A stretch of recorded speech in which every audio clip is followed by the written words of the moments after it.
Delighted by that. But Kate Lamphere, I'm really excited to hear about one of your book recommendations for like books about Oh. slash by ladies. Yeah, so you had mentioned that you got into the DC ladies comics in the mid 2000s.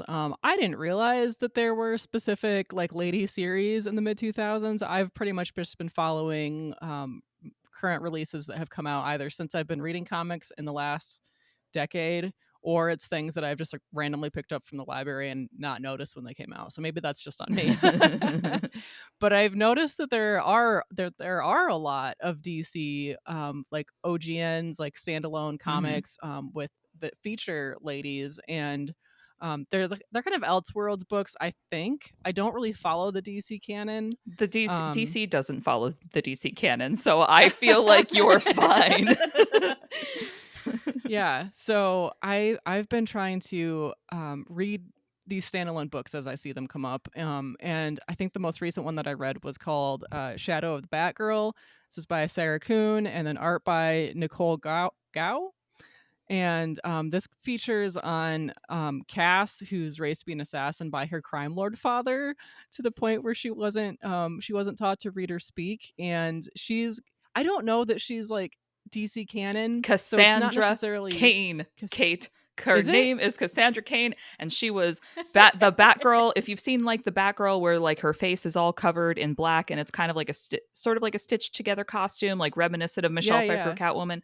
That's Cassandra yeah. Cain. She was Batgirl in between like Stephanie Brown being Batgirl and like them bringing back Barbara Gordon. There have been many Batgirls, like there have been many Okay. Robins. She is super canon. She is super badass. I am so pleased that there's an accessible entry Okay. point to her.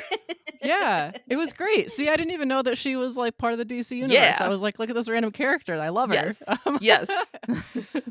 So of course she's not going to stay a villain. This is a hero's book, you She's know. an anti-hero like Jason Todd. Thank you. Continue. Yeah. All right. Well, she goes and she lives at a library for a while to get away from her dad. So Perfect. I love her. She's great.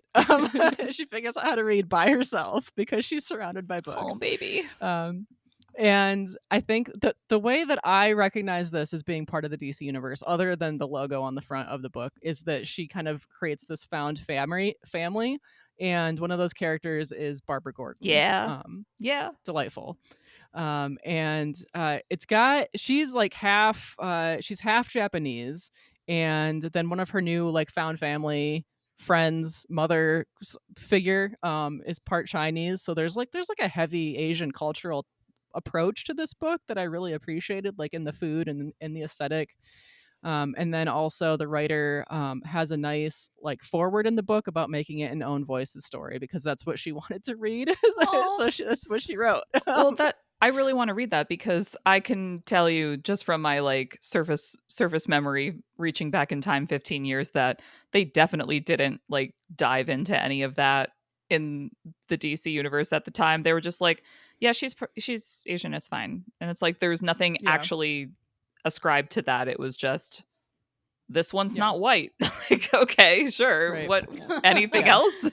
So that's really yeah. I lovely that, definitely recognized that influence in the book, and I thought that it was really nice. Yeah. mhm. And I also suggest that you read. I read the front matter and the rear matter in all of the Oh yeah. books Yeah, because I yeah. feel like it's very informative. You get like the creators like insight and some of the like the design aspects of the book. Sometimes they'll talk about like collaboration between the writer and the artist and everything. And then there's like this little bit in the back of this book from another DC book called the Oracle Code about Barbara Gordon. And I'm going to have to read that one because that looks incredible.